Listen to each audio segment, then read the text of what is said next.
Welcome to Politically Speaking. We're having a virtual version this week. It's been almost 8 weeks since we've been on air, and we hope you and your families and your loved ones and everybody in your world is surviving and with lots of support from your community and everybody around you. We decided we'd do a show this week using the great technology that's available, and the one we're using is Zoom, and everybody's heard about that. And this is probably my fifth Zoom experience, and I'm glad that I'm not on the controls here, but Mary, our producer, is in the studio. I'm delighted to welcome to the show today two guests that we had on almost 2 months ago.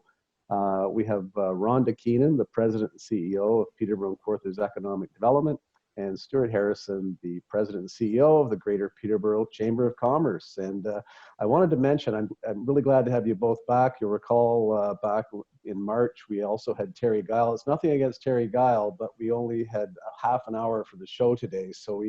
And that's not necessarily against Terry Gile that he would have taken up that whole half hour, but we know he's busy with other activities. And we'll have him on in future. But I know both of you have been very busy. We kind of talked about some of the things that our business organizations would be doing as our economies face some major challenges with the COVID-19 pandemic. And time has gone slow, but it's also gone fast as we all work from home as much as we can.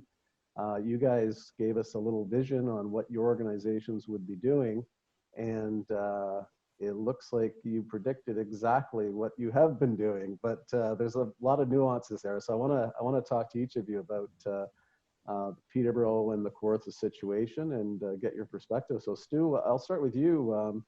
Chamber of Commerce is part of Team Peterborough. You've been very active working with your associations at the provincial and the federal level. Give us a little bit of a rundown on what you've been doing over the last little while.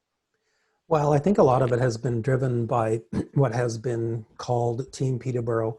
Team Peterborough to me means everybody who's got a positive attitude and wants to contribute to the future of the community. But specifically over the last 6 or 7 weeks, we've been meeting, and it's, some of the key agencies, Rhonda and myself, Terry Gile, of course, Community Futures, the Innovation Cluster, lots of other people have, sort of zoomed in, if you will, including the mayor, different representatives from the city, communications, etc., the county. There's been, people have come in when we've been looking for information. And I think that has driven, it's fair to say, the focus for all of the organizations, whether it's the DBIA or Economic Development or the Chamber. From the Chamber's perspective, it's all been about information. And it was interesting to watch almost from week to week how the questions changed in nature. And we really just tried to respond to those questions. The first couple of weeks, it was just this dizzying array of government programs, particularly from the federal level, but also, some provincially and municipally. But then people were desperate for information about those programs. So that's kind of what we focused on. And what evolved out of that was what I think is an extremely good dedicated web page that's on our website. And it's updated. Sandra Duick, our policy analyst, who updates it several times a day. Sometimes it just depends on what's going on. So she's done a fantastic job and continues to provide information. So I would say that is our key role. And then past that, also helping to communicate all of the things that our members are doing, because there's a lot of businesses that have pivoted, are still in business, have shifted to online. There's a lot going on. So we've tried to profile that. So we've been extremely busy on social media as well. But it's essentially, it's an information role that we see ourselves playing. Thanks, Stu. And Rhonda, your organization works with all sectors like Stu's does, but tourism's a big part of that, working with manufacturers. Give us a little bit of a rundown on what's been keeping you and your team busy.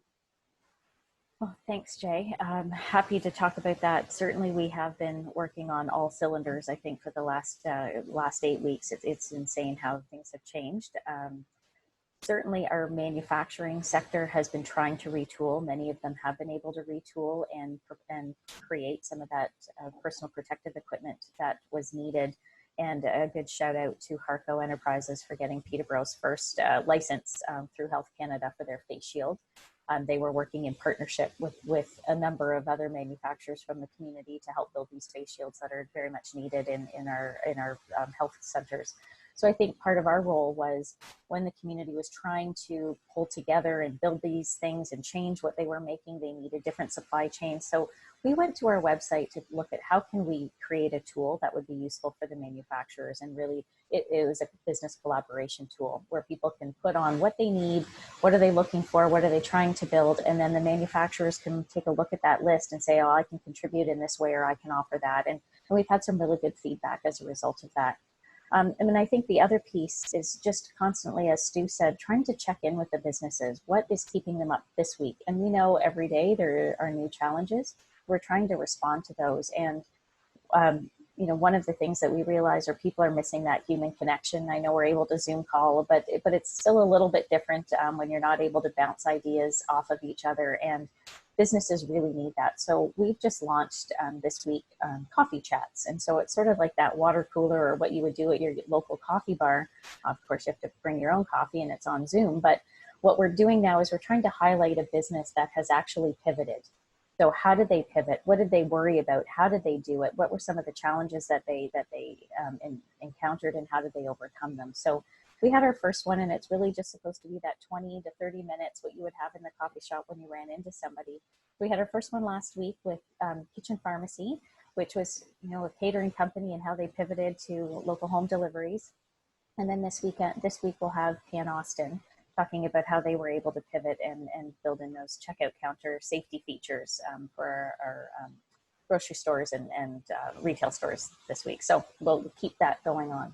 So Rhonda, before I go back to Stu, just a bit more on Pan Austin. This is a long-standing Peterborough company, I believe, down on Neil Drive, who make actual checkout counters for all the big retailers. So they have been involved with some of these screens we see now at the grocery store. Is that correct?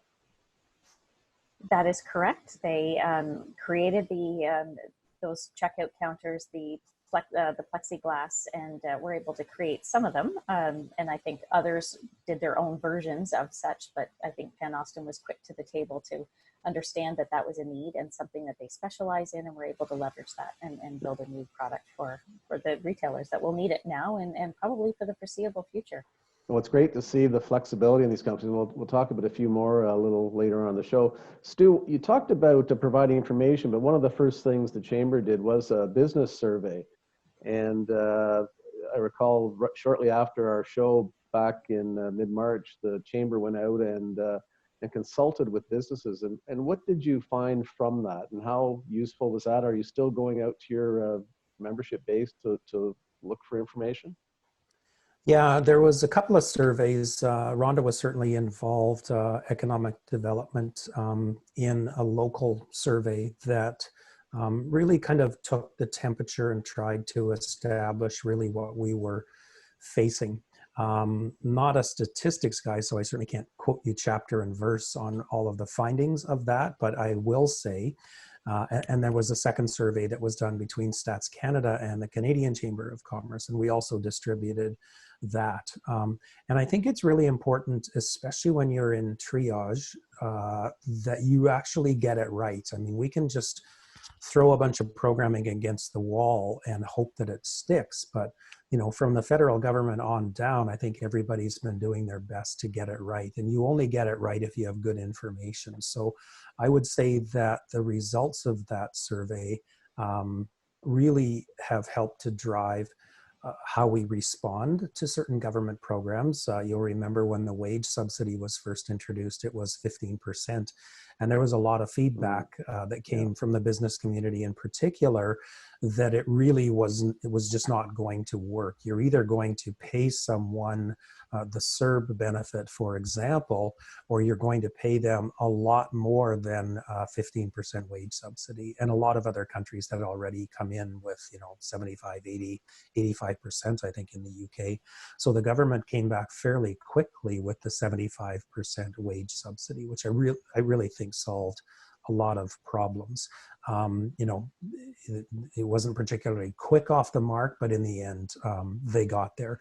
So that's how I would characterize the survey, is that it really gave us good grounding for the things that we were trying to do and that we were asking all three levels of government to respond to. Would you agree with that, Rhonda? Absolutely. And I think also, and Jay, you had mentioned tourism in the previous question.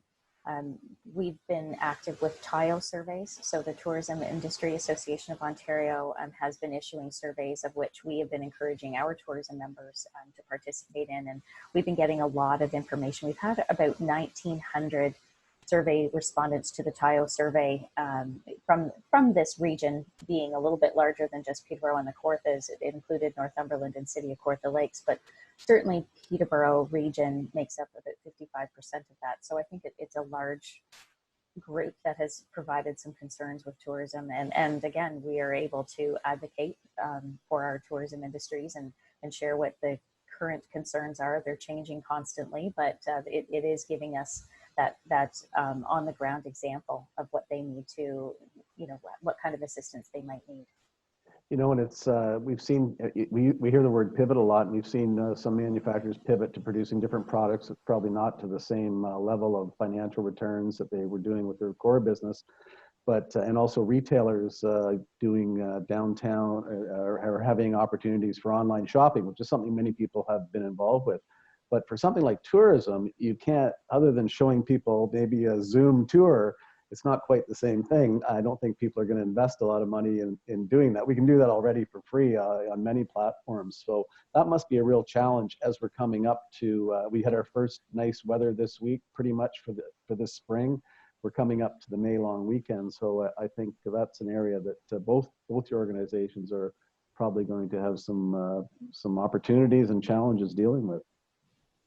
Let's do it. And just on the downtown, we've got about a minute left before we take a break, but how is Peterborough's downtown doing, and what tools have been incorporated there to help it? Well, I think there's quite a variety of programs, whether it's the wage subsidy or the bank loans, the $40,000 bank loans. I don't have all of the terminology to all of the different programs. They're hard to keep up with. Yeah, there's too many. It is, but you know, at the same time, and you just touched on it with tourism. I mean, hospitality in general, all of those restaurants and theaters and that. I mean, there's not a whole lot of choice. And I think the phase in, I'm sure we'll talk about this more, the phase in I think is going to be equally slow. So yeah, I think there's some issues, but the downtown's certainly been doing its best, and more to say about that. Well, on the bright side, and I always try to be positive, there'll be a lot of pent up demand for going out to a restaurant, shopping in real time. I mean, you know, I did a drive-by for an item I needed at Canadian Tire and had to go in and pick it up, and I actually missed just that wandering. And I know whether it's Winners or Canadian Tire, those are things that families miss. We're going to take a quick break, and we'll be right back with our guests, Stu and Rhonda. Stay with us.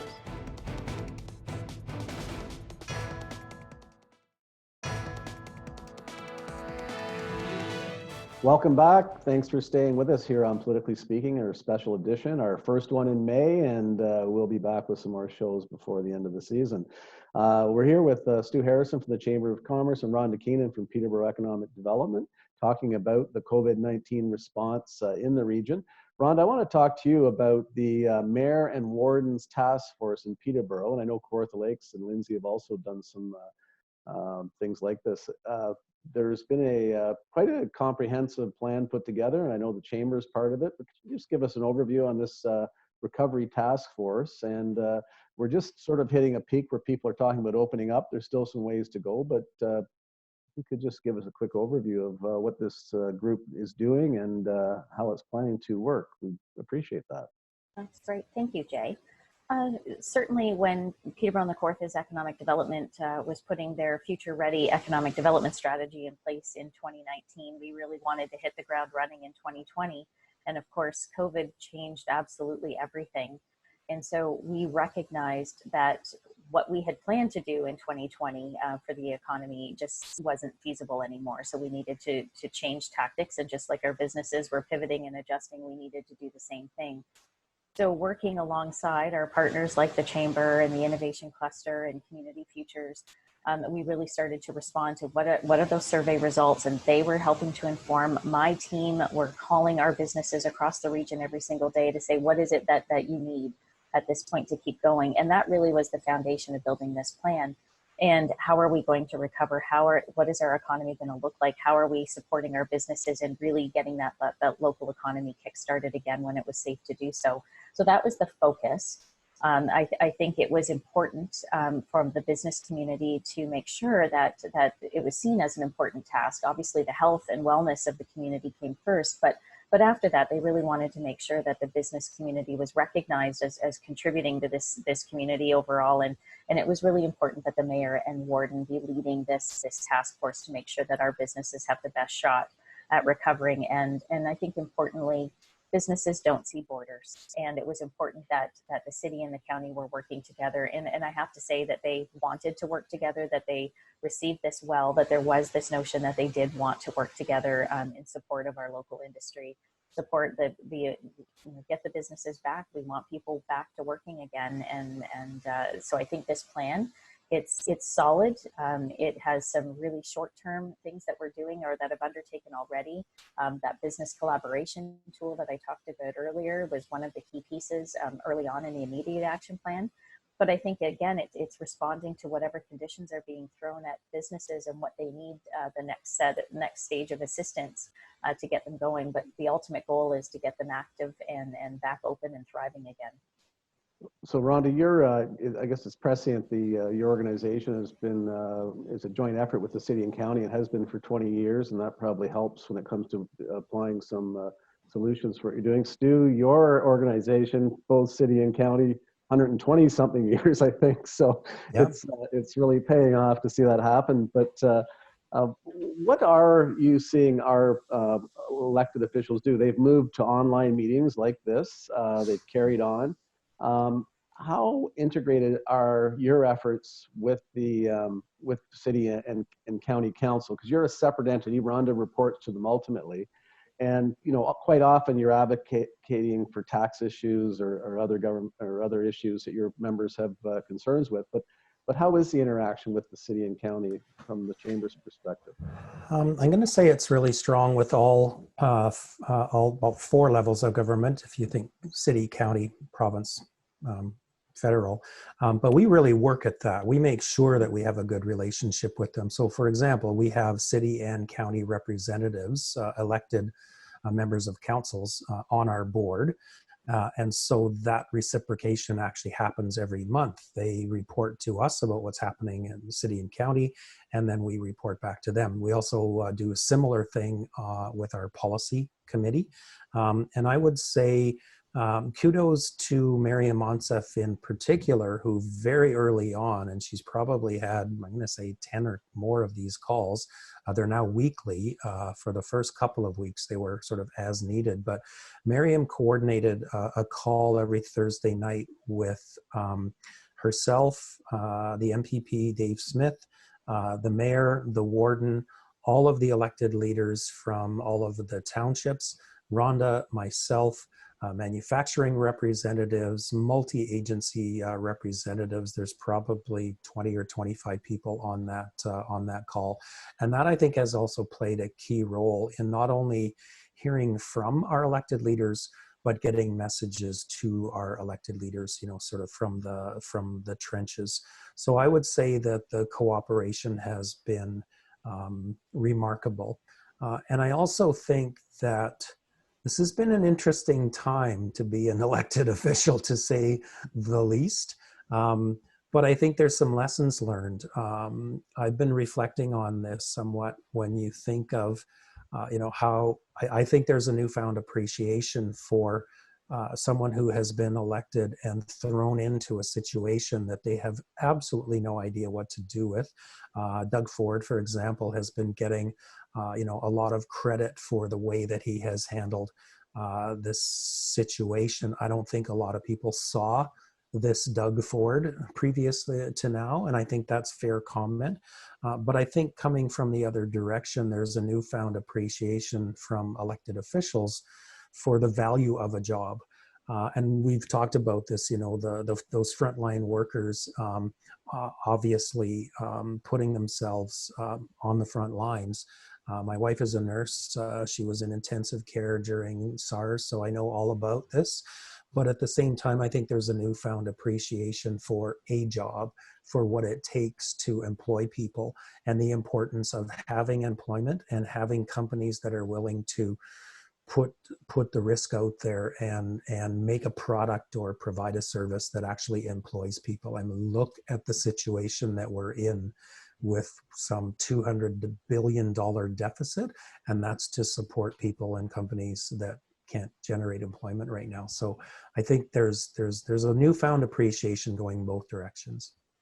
Yes, Stu, that's no, that's a great point. And this show will we're on a Wednesday evening, and earlier this week, the MP and the Minister Jolie also set up an opportunity for Chamber people to do a Q&A, showing that there is interest in the community. And Ron, I want to go back to you because I know Dave Smith, MPP, Provincially Economic Development. You work closely with the provincial offices, and I know Dave Smith was on our show back on March 18th, and he's also doing some town halls. And are you doing anything directly with the province to support some of these companies that haven't been able to pivot? And I guess the big challenge will be retaining a workforce. And there was a challenge finding people. Coming out of this, there may be a challenge finding people. There may be a challenge keeping people. It's a whole ball game. So Rhonda, what are you seeing from your perspective on that? Well, I think absolutely the people and the employees are certainly causing a challenge. I think many businesses are still able to offer work availability for folks, but when you have young children that aren't able to go to school and there are no daycares for them to go to, even if they wanted to go to work, they're actually not able to. So I think what we're discovering is that every business has its own set of challenges depending on the circumstances that they're dealt with. If they have young employees with young families, their availability to work, even if they want to, is somewhat compromised. And so I think that's some of the challenges. And again, going back to Stu's point on how valuable those employees become to you when you realize that they're not able to make it in. And so I think that's something that we're trying to work through. I know there are a number of companies that are still actively recruiting right now because they need to have employees coming into work. So I think I should also put a shout out to the Workforce Development Board because they are starting a workforce task force as well. And that's specifically to work with those individuals that have been impacted and how are we going to recover. So again, I think there's a willingness for collaboration and folks to work together. We want the Workforce Development Board to be on our task force, and I'm going to be sitting on their task force just so that the two plans are integrated and that we're not duplicating any efforts, that we're just doing everything that we possibly can to get things done and the economy moving again. You know, we've seen a couple of things come out. You mentioned the Premier talking about, you know, the supply chain and how you're at risk when it's not made in Ontario or made in Canada. The shifting of jobs. You know, there's I think it was a $4 premium put on some of those frontline essential workers, PSWs, people in grocery stores, people we can't live without in jobs that are critically important, and sometimes they're not given that consideration. So do you think in about a minute we've got left, I'll give each of you about 30 seconds, what does this mean for the future of jobs that you guys support through your organizations going down the road? Stu, do you want to go start with first? that one? Sure. Sure, you go first. Fight over the last 30 seconds. I don't know. I really don't know. I think there's going to be a lot of fallout. I was reading an article in The Economist a couple of weeks ago now called "Still Made in China." And that's going to be a really interesting, I think there's going to be a shift to what I call hyper-local. I think local is going to matter a whole lot more. I think supply chain, when it comes to the next pandemic, I think there will certainly be some measures put in place so that we aren't as vulnerable as we were. But I think past that, it's just going to be really interesting to see how the consumer reacts when it comes there. It's going to be a long time. I think there's going to be quite a phase-in period, and I think people have had a lot of time to think about who they're going to buy from and what products are necessary. And I don't know, I think it's going to be really interesting to watch. It certainly is, Stu. And Rhonda, what's your take on that? Yeah, no, I agree. I think there is a big opportunity. We saw how vulnerable we are relying on other countries to supply us with the things that we need. And so I do think moving forward, there will be more of an assessment made, and reshoring opportunities, I think will be something that are on corporations' minds. I think as we start to look at how does Peterborough and the Kawarthas fit into that, I think we're well positioned for some of those reshoring options because we're close to major centers, but still far enough away. So I think there are some good opportunities for us here.